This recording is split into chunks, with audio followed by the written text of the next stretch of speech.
The year was 1886, and the sun beat down on the wide, flat lands of Oklahoma Territory. Life here was simple, yet hard, much like the sturdy sod houses that dotted the endless prairie. Mary Collins knew this land well. She lived on a small ranch, her days filled with the quiet rhythm of chores. The air often smelled of dry grass and dust, sometimes mixed with the sweet scent of wildflowers after a rare rain. Mary loved her home. Her little cabin, built strong to keep out the wind and the occasional coyote, was a place of comfort. Inside, a small fire always flickered in the hearth, chasing away the evening chill.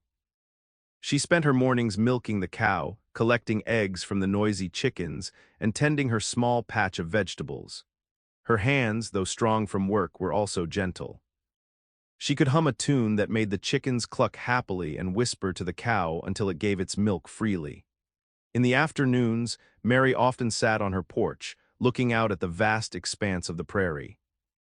The sky was so big, a canvas of endless blue, sometimes painted with fluffy white clouds that drifted by like slow ships. She watched the hawks circle high above, their keen eyes searching for tiny movements in the grass. Sometimes a lone rider would pass in the distance, a small speck against the horizon, reminding her that even in this quiet place there were other people. Mary wasn't alone, not truly. Her closest neighbor, an older woman named Mrs. Gable, lived a few miles away. They would sometimes trade stories and supplies, a welcome break from the solitude. But mostly, Mary found peace in the quiet hum of her own life. She enjoyed the sounds of nature. The chirping crickets at dusk, the rustling of the wind through the tall grass, the distant lowing of cattle. These sounds were like old friends, familiar and comforting. Her evenings were spent by the fire, mending clothes or reading a book by the soft lamplight. She cherished these moments of calm, grateful for the simple blessings of her life. The prairie might seem empty to some, but to Mary it was full of life and beauty. She knew every dip and rise of the land around her ranch, every kind of plant that grew there. She had walked these lands since she was a little girl, learning its secrets, feeling its pulse beneath her feet. She often thought about the future, about what it might hold. Perhaps more settlers would come, bringing new faces and new stories. Perhaps her little ranch would grow, thriving with more animals and bigger fields. Whatever came, Mary felt ready. She was strong, capable, and deeply connected to her home. She believed in the enduring spirit of the prairie, a spirit that had taught her to be resilient and hopeful. The biggest threat to this peaceful existence, everyone knew, was fire. The dry season made the prairie a tinderbox, and a single spark could turn into a roaring monster in minutes. Mary had seen distant fires before, plumes of smoke rising like dark pillars against the blue sky, a frightening reminder of nature's raw power. She always kept a watchful eye, a small knot of worry in her stomach, knowing that one day it might come too close. She never imagined how close it truly would be. One sweltering afternoon, a tiny wisp of smoke appeared on the horizon, far to the west. Mary, out gathering eggs, saw it and felt the familiar knot of worry tighten in her stomach. It was small, innocent-looking, but she knew how quickly such things could grow. She kept an eye on it as she finished her chores, but the wind, usually a gentle whisper, began to pick up, carrying with it a dry, hot breath that smelled faintly of distant burning. By late afternoon, the wisp had transformed into a dark, angry cloud. The sky, once a brilliant blue, now had an orange glow beneath the smoke. A low rumble, like distant thunder, started to fill the air, but Mary knew it wasn't a storm. It was the sound of the fire, growing louder, closer. Panic began to bubble in her chest. She rushed to secure her animals, shooing the chickens into their coop and trying to calm her frightened cow. The air grew thick with ash and the terrifying roar of the approaching flames. She could see the red line of fire now, a hungry beast devouring everything in its path. The heat was immense, even from a distance, and sparks began to fly through the air, landing on her roof, on the dry grass around her cabin. Mary knew she couldn't outrun it. Her only hope was to get inside, close everything up, and pray. She grabbed a bucket of water, doused a few embers on her roof, and then stumbled back into her cabin, pulling the heavy wooden door shut. The world outside became a fiery inferno. Mary pressed herself against the wall, her heart pounding like a drum.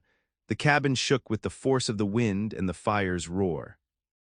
She could hear the crackling and popping as her small world was consumed. Smoke seeped through the cracks, burning her eyes and throat. She coughed, tears streaming down her face, not just from the smoke, but from the terror of losing everything. She closed her eyes tight, trying to block out the searing heat and the awful light that seemed to pierce even her eyelids. Hours passed, or perhaps only minutes. Time lost all meaning in the chaos. The roar slowly began to fade, replaced by a softer, more sinister crackle of embers and the mournful groan of burning wood. When the heat finally lessened enough for her to dare open the door, a different kind of horror awaited her. The prairie was gone. All that remained was a blackened, smoking wasteland. Her small garden, the chicken coop, the sturdy fence, all reduced to ash. Her cow was nowhere to be seen. A wave of despair washed over her. But as she looked out at the devastation, she realized something else was wrong. The world was blurry, shrouded in a strange, shifting haze. She blinked, trying to clear her vision, but the haze remained. She tried to focus on the charred remains of her porch, but it was just a dark, indistinct shape. Fear, cold and sharp, pierced through the numbness. She raised a hand to her eyes, rubbing them hard, but it made no difference. The light was there, she could sense it, but she couldn't truly see anything. It was like looking through a thick, dusty curtain that never moved. The vibrant colors of her prairie, the clear. The blurry haze that had replaced Mary's sight was a cruel trick, an endless twilight where shapes were guesses and colors were only memories. The days after the fire were a struggle she had never imagined. Walking across her own yard, once as familiar as her own hand, became a perilous journey. She stumbled over hidden rocks, bumped into the charred remains of her fence, and felt a constant fear of falling. Her world had shrunk to the few steps she dared to take, guided only by the feeling of the ground beneath her feet and the faint, unfamiliar smells of burned earth. News traveled fast on the prairie, carried by riders and shared at the general store. Mrs. Gable, Mary's kind neighbor, was among the first to visit. Her voice was full of pity, a sound that Mary found harder to bear than the silence. Mrs. Gable brought food and helped Mary clean what little could be saved from the cabin. But Mary noticed the way Mrs. Gable moved, carefully keeping a little distance, her helpfulness mixed with an uneasy awkwardness. Other neighbors, those who came later, were even more distant. Mr. Henderson, who had always tipped his hat and offered a friendly word, now mumbled his greetings and quickly made his excuses. His wife, usually chatty, barely spoke. They looked at Mary with a mixture of sorrow and a strange kind of fear. She heard whispers, hushed words carried on the wind. Poor Mary, can't see a thing. What will she do? She's helpless now. The word helpless stung more than the smoke had burned her eyes. Mary, who had always prided herself on her strength and independence, felt it like a brand. She tried to show them she wasn't. She tried to fetch water only to spill it. She tried to prepare a simple meal, nearly burning herself on the stove. Each attempt, each small failure seemed to confirm their unspoken fears, building a wall of discomfort around her. Soon the visits stopped altogether. The prairie, once filled with the faint echoes of distant life, now felt truly empty. The sounds of birds and wind were still there, but they no longer brought comfort. They only highlighted her isolation. She longed for a friendly face, a warm hand, but none came. Everyone seemed to believe she was a burden, a reminder of what could happen in this harsh land, someone who needed constant looking after. Mary was left alone in her damaged cabin, surrounded by the scent of ash and the ghost of her former life. She ate what little she could manage to cook, her fingers finding their way around familiar pots and pans, but slowly, uncertainly. Her once tidy home became a place of disarray, because without her sight, she couldn't keep track of things. Each day was a battle against unseen obstacles and the heavy weight of loneliness. She tried to remember what her mother had taught her about courage, about facing hard times with a strong heart. But it was hard to feel strong when every step was a gamble, every task a puzzle she couldn't solve. The unspoken message from her neighbors was clear. She was no longer one of them, no longer capable of holding her own in this unforgiving territory. The world had gone dark, and it felt as though she had been left in that darkness, utterly alone. She wondered how she would ever manage, how she would ever reclaim a life worth living. One dusty morning, Mary, needing flour and other supplies, decided she had to go into the small town of Harmony. It was a brave decision filled with fear. The journey of a few miles felt like crossing an ocean. She moved slowly, her feet shuffling, her hands outstretched, trying to feel her way along the faint wagon tracks. The sun beat down, and the familiar sounds of the prairie, the distant lowing of cattle, the buzz of insects, seemed to mock her new blindness. Each step was a battle against unseen roots, uneven ground, and the fear of getting lost. As she neared the edge of town, the sounds changed. The creak of wagon wheels, the distant murmur of voices, the clang of the blacksmith's hammer, they all sounded jumbled and loud to her now heightened hearing. She paused, unsure of which way to turn, a wave of panic washing over her. She could feel people passing, their footsteps light and quick, but no one offered a word, let alone a hand. The shame of her helplessness burned her cheeks. Suddenly a presence was beside her. Not a voice, not a question, but a quiet, steady warmth. A hand, strong and firm, gently took her arm. Mary flinched, startled, but the hand remained, a silent anchor. She felt a slight, guiding pressure urging her forward. She didn't know who it was, but the touch was sure, respectful, and utterly without pity. This was Jack Turner. He was new to Harmony, a cowboy who drifted in a few weeks after the fire, looking for work. He was a man of few words, his eyes keen and observant. He'd seen Mary trying to navigate the town, a figure of quiet struggle against a world that had turned its back on her. He'd watched as others hurried past, their gazes sliding away. Jack didn't understand why people avoided her. He only saw a woman who needed help, and he was the kind of man who simply offered it. Without a sound, he guided her through the busiest parts of Harmony. He steered her around a horse and buggy, herding her safely past the watering trough, and then gently led her through the swinging doors of the general store. Mary could feel the layout of the place through his guidance, the long counter, the barrels of goods, the narrow aisles. His hand never left her arm, a constant, reassuring connection. Inside, she heard the store owner, Mr. Olson, clear his throat, a sound that usually meant he was about to offer her sympathy. But Jack's presence seemed to change the air. He stood silently beside her, a tall, solid figure. Mr. Olson simply asked what she needed, his voice less pitying, more businesslike. Mary, emboldened by Jack's silent support, managed to order her flour, sugar, and coffee. When they left the store, Jack guided her just as carefully. He didn't ask questions, didn't make small talk. He simply was asterisk there. Mary found herself leaning into his touch, trusting him completely. His quiet presence was a stark contrast to the whispered judgments and awkward silences of others. He took her all the way back to her ranch, leaving her at her cabin door with the same silent nod he had given her when they first met. After he left, Mary stood for a moment, the silence feeling different now. It wasn't empty. It held the echo of a quiet strength, a kindness she hadn't known still existed. She didn't know anything about Jack Turner, but she knew this. He saw her, not her blindness, and in that, he had given her a small flicker of hope. From that day forward, Jack became a silent, steady presence in Mary's life. He would appear at her cabin door, not with a knock, but with the soft crunch of his boots on the burned earth, a sound Mary soon came to recognize. He never spoke much, perhaps a quiet "mornin', Mary," or a simple "need help." His words were few, but his actions spoke volumes. Each time he arrived, he would gently offer his hand. It was a strong hand, calloused from work, but surprisingly soft in its touch. Mary would place her own hand in his, and a silent understanding would pass between them. He guided her not just across town for supplies, but around her own ranch.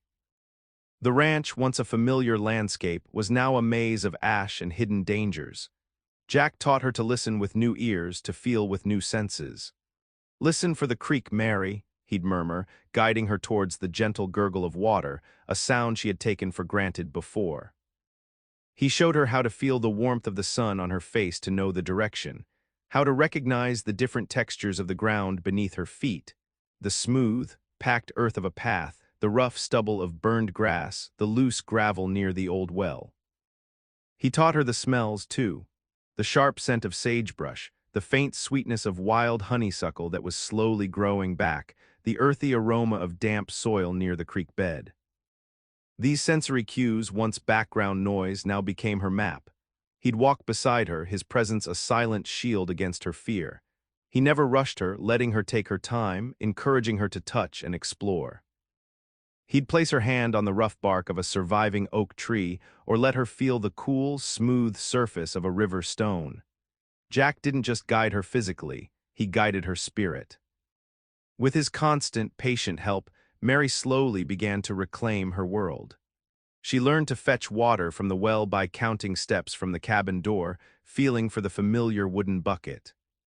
She learned to navigate her small, rebuilt chicken coop by the excited clucking of the hens, reaching out to find their warmth. Her hands, once just for chores, now became her eyes.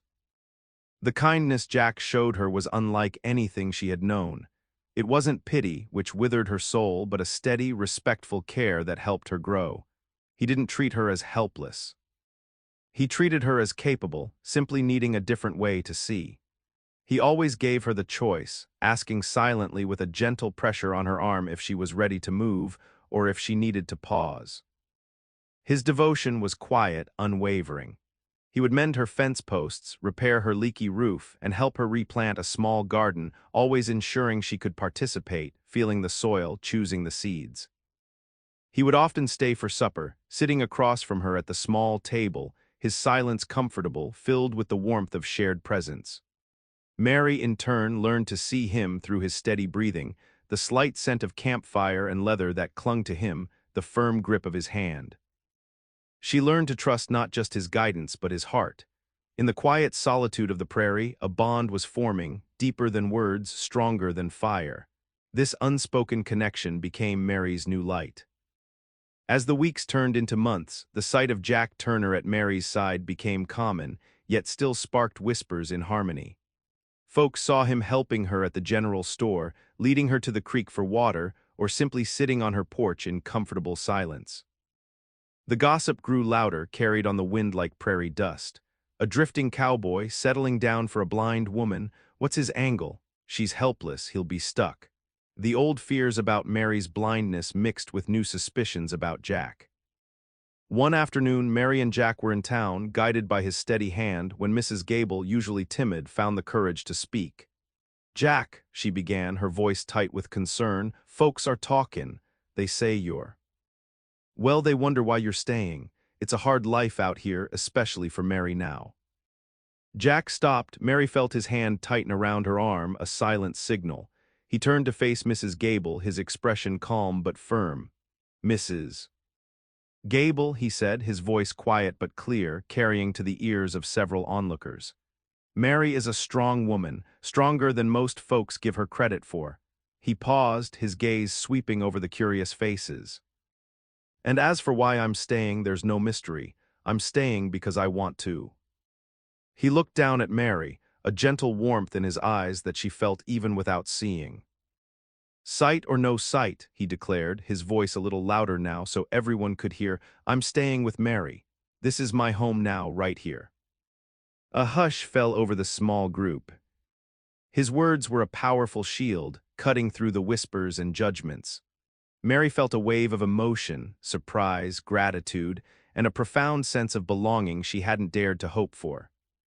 In that moment, surrounded by the silence of the prairie and the quiet strength of Jack's declaration, she knew she was truly loved.